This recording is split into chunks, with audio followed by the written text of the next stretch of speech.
Page 20. Chapter 1. Shattering the Myths. Positive Mental Attitude. It has been my observation that most people have a distorted concept of what constitutes a true positive mental attitude. Just fake it till you make it are perhaps the most damaging motivational words ever spoken, yet I have heard this phrase repeated by positive mental attitude enthusiasts many times over the years. In reality, you can't acquire a positive mental attitude simply by standing in front of a mirror and reciting self-energizing slogans, force-feeding your mind with positive thoughts, or heartily shaking people's hands, while grinning from ear to ear, and loudly exclaiming, "Great!" when asked how things are going for you. This kind of synthetic positive mental attitude cannot bring about success. By contrast, a real positive mental attitude can play a major role in one's success, but such an attitude is a result of being prepared. In other words, a true positive mental attitude is possible only through one's having the ammunition to back it up. You develop a positive mental attitude by being good at what you do, by being prepared, by understanding the realities of what it takes to succeed, and by having the self-discipline to base your actions on those realities. Hence, the success cycle is self-perpetual. The more prepared a person is, the more confident he becomes, which translates into a natural positive mental attitude, which in turn increases his chances of success. You can set all the goals you want, but I can guarantee that you won't achieve them if you're unprepared. A positive mental attitude requires preparation, and the two of them work in concert to help you achieve your goals. But even after I concluded that a positive mental attitude was not a quality one could synthesize, I still found myself venturing into the bussiness-filled jungle. Specifically, at that point in time, the real estate brokerage area of the jungle, sincerely believing that, because of my preparation, I would succeed in closing every deal, only to end up having my head handed to me on a platter because of realities over which I had little or no control. As I struck out on one sale after another, it became clear to me that it was just a matter of time until my self-esteem, and my self-confidence along with it, was shattered. The result was confusion and doubt. Then, at some point in time, it occurred to me that even though I possessed a reasonable degree of self-confidence and felt I was prepared, I was lacking a method for sustaining my positive mental attitude in the face of ongoing disappointments. This conclusion evolved into one of my earliest theories, and prompted a major shift upward in my career. I dubbed it the theory of sustenance of a positive attitude through the assumption of a negative result, which I recently revised and renamed the theory of next. The key to maintaining a positive mental attitude is to recognize that no one deal is that important. The person who possesses a true positive mental attitude also possesses the power to say next, and quickly move on to the next deal when things don't work out.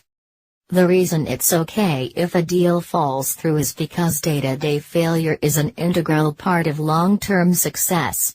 So, part and parcel to a true positive mental attitude is the mental toughness to move quickly on to the next deal. Anticipating continual short-term setbacks has the positive effect of deflating their impact on one's mental state when they occur, which in turn paves the way for long-term success. This realistic approach to life simply takes into account circumstances beyond one's control, and PMA one-trick ponies seem totally incapable of grasping this obvious fact of life.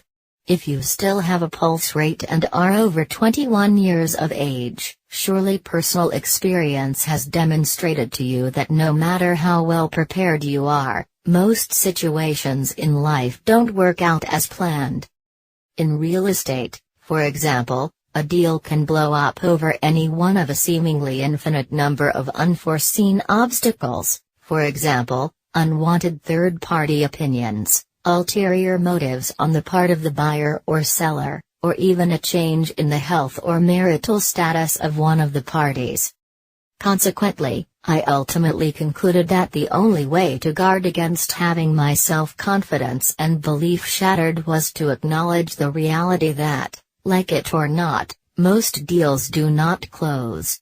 I reasoned that the only way I could sustain a true positive mental attitude was to come to grips with this reality and make certain that I was always mentally prepared to move on to the next deal.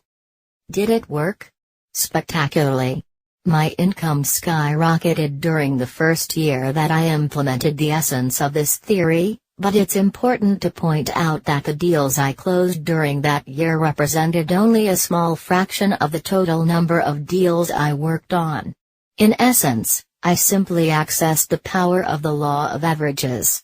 Also, it's noteworthy that I worked just as hard, and in many instances harder, on the scores of deals that didn't close as I did on the ones that were successful.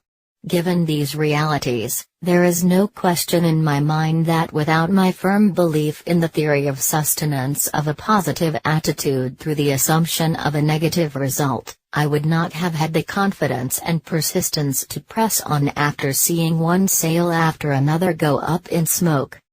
I guess you might say that it was a paradox of sorts in that I prepared myself for long-term success by bracing myself for short-term failure. I again emphasize that this philosophy works only if you are prepared to succeed. It does not work if you simply use it as an excuse to fail in a situation where it may have been possible to succeed had you tried harder and/or been more persistent.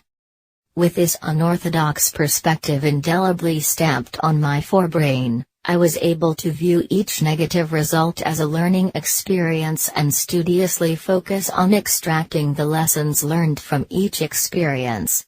Then, of utmost importance, I simply deleted the negative result from my mind. When it comes to situations that don't work out, whether in my business or personal life, my motto remains, next. Forget about it, move quickly on to the next deal, and let the law of averages work its wonders. Page 23.